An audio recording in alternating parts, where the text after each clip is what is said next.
નમસ્કાર દર્શક મિત્રો, જી ટીવી ગુજરાતી ન્યૂઝમાં આપનું હાર્દિક સ્વાગત છે। હવે જોઈશું સમાચાર વિગતવાર।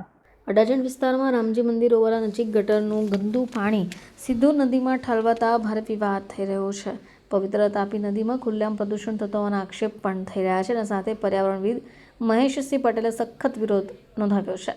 મહેશ પટેલે જણાવ્યું કે વરસાદી પાણીની પાઇપલાઇનમાં ગેરકાયદેસર રીતે ડ્રેનેજના જોડાણો થાય છે, જેને કારણે ગટરનું દૂષિત પાણી સતત નદીમાં જાય છે।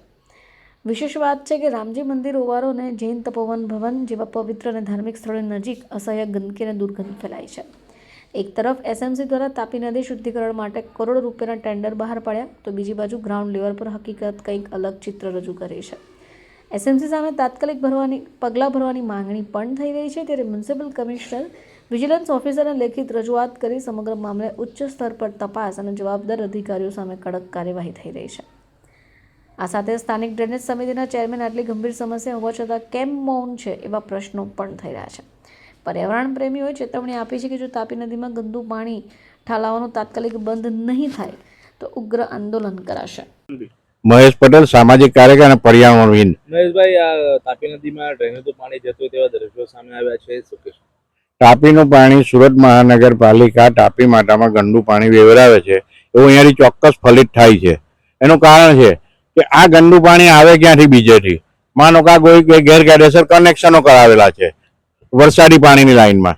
આ જે પાણી જે આવે છે વરસાદી પાણીની લાઈનમાં આવી રહ્યું છે, ની કે ડ્રેનેજની લાઈન। આ કોઈ ડ્રેનેજની લાઈન નથી। એટલે આ ગંદુ પાણી છોડવામાં સુરત મહાનગરપાલિકા જવાબદાર છે। તાપી માટાને દૂષિત કરી રહ્યા છે। એક બાજુ તાપી માટાનું શુદ્ધિકરણની વાતો છે ને બીજી બાજુ આગ ધંધો થઈ રહ્યો છે। મહેશભાઈ, લાખો કરોડો રૂપિયાના ટેન્ડર ફળવાયા તાપી શુદ્ધિકરણ માટે, પરંતુ આની વાસ્તવિકતા કંઈક અલગ જ છે, શું? અત્યારે હાલત એવી છે કે અધિકારીઓનું રાજ થઈ ગયું છે અને પોતાની મનસ્વી રીતે કામગીરી કરી રહ્યા છે। આજે સમાજને હું પણ આજે જે તાપી માતા છે, માનો કે એનું નામ લેવાથી માણસ પણ પુણ્યવર એનું થઈ જતું હોય, તો એની અંદર આ ગંદુ પાણી છોડવાથી આ જવાબદાર અધિકારીઓના છે કોઈ નહીં કરી શકે। મહેશભાઈ, સ્ટ્રોમ ડ્રેનેજની લાઈન છે એમાં આ ગંદુ પાણી તાપી નદીમાંથી છોડવું કેટલું યોગ્ય કહેવાય? બિલકુલ અયોગ્ય છે। ખરેખર તો જીપીસીબી ને બધા જે પોલ્યુશન કંટ્રોલ બોર્ડ છે ને, એ ગુજરાતનું નિષ્ફળ ગયેલું તંત્ર છે।